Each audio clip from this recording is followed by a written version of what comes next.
Definición de clase social.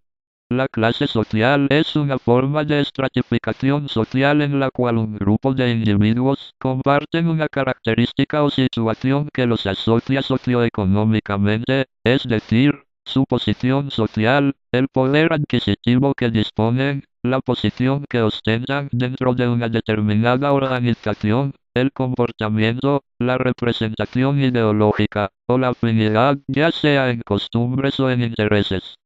Forma de estratificación social en la cual los miembros de cada clase comparten situaciones socioeconómicas, ideas, afinidades, costumbres, entre otras. La pertenencia o no de un individuo a una determinada clase social en el llamado sistema de clases estará determinado casi exclusivamente por criterios de tipo económicos, contrariamente a lo que sucede en aquellos casos de estratificación basados en castas o estamentos, en los cuales los criterios de pertenencia no tienen que ver en principio con la situación económica de cada individuo, sino que están asociados a una cuestión hereditaria, es decir, se es parte de la nobleza porque se desciende de una familia noble. Diferencia con el sistema de castas. En estas no hay posibilidad de movilidad social, y en el sistema de clases sí. La principal diferencia entre la división de clases, acontecimiento generado luego de la revolución industrial, y la división en estamentos, sistema característico del feudalismo y el antiguo régimen, es que en este último caso no existe posibilidad de movilidad social, o sea, quienes pertenecen a las clases bajas jamás podrán acceder a la nobleza, algo que sí puede ocurrir en el sistema de clases sociales. Una persona nacida en el seno de una clase baja puede estudiar, progresar en la vida y llegar a escalar hasta la clase alta. Los individuos que configuran una determinada clase social, clase media, clase alta o clase baja, presentan intereses comunes, o en su defecto, una estrategia social máxima en la que tiene que ver su poder político y bienestar social. ¿Quiénes componen las clases?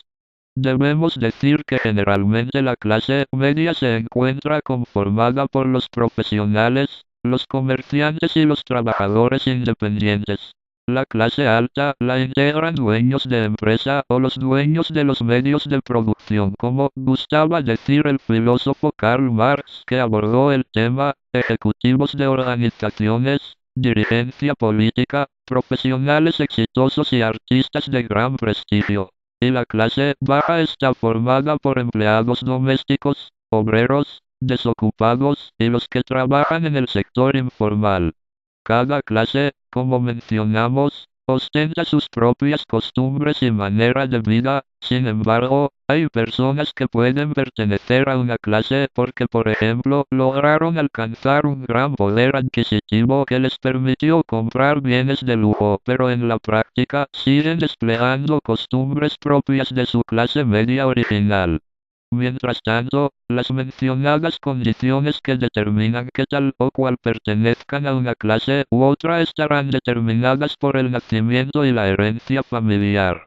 Si bien existen casos de movilidad de una clase a otra, por ejemplo, de clase baja a clase media, dentro de este tipo de estratificación, algo que por ejemplo casi no sucede en una estratificación por estamentos. Mayormente, aquellos hijos de las clases menos favorecidas, como ser la baja, a lo largo de su vida siguen formando parte de la misma y se la transfieren a sus hijos.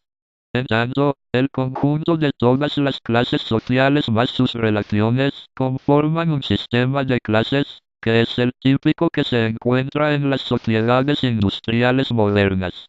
Y tal como mencionábamos líneas arriba, es este tipo de sociedad la que demuestra una mayor movilidad social que otros sistemas de estratificación. O sea, hay chances que por algún mérito o por cualquier otro factor alguien ascienda, o en su defecto, descienda de clase social, como ya indicamos. La movilidad no neutraliza la desigualdad social imperante en países subdesarrollados. De todas maneras, tal situación no neutraliza la desigualdad social existente en muchísimas de estas sociedades, especialmente en aquellos países subdesarrollados. La corrupción imperante en el Estado y la política, enquistada en las esferas más altas del poder, una deficiente redistribución de la riqueza, son algunas de las causas que generan que en muchas sociedades actuales exista una desigualdad social, una enorme brecha entre las clases más pudientes y las bajas. Incluso, en muchas comunidades, la famosa clase media, como consecuencia de malas gestiones de gobierno, han perdido el poder y la presencia que supieron ostentar en el siglo pasado, perdiendo espacio y cayendo a una clase media baja, o directamente a la clase baja, costándoles mucho recuperar su posición social.